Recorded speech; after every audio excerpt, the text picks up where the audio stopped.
Lepera en los textos, Carlos Gardel en la música.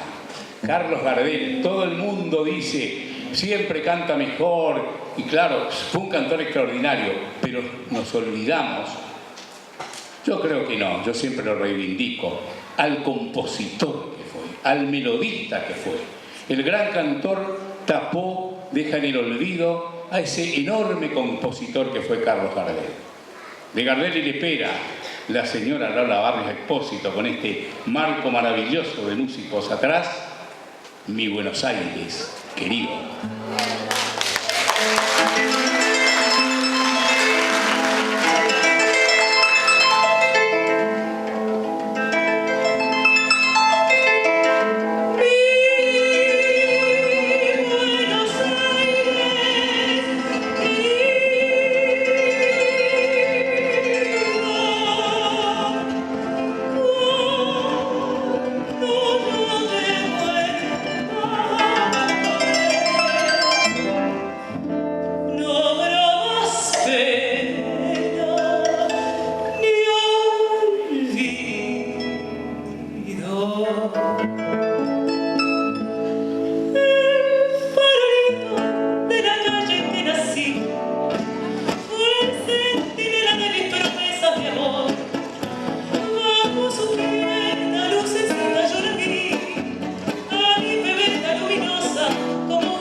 Se van las penas del corazón.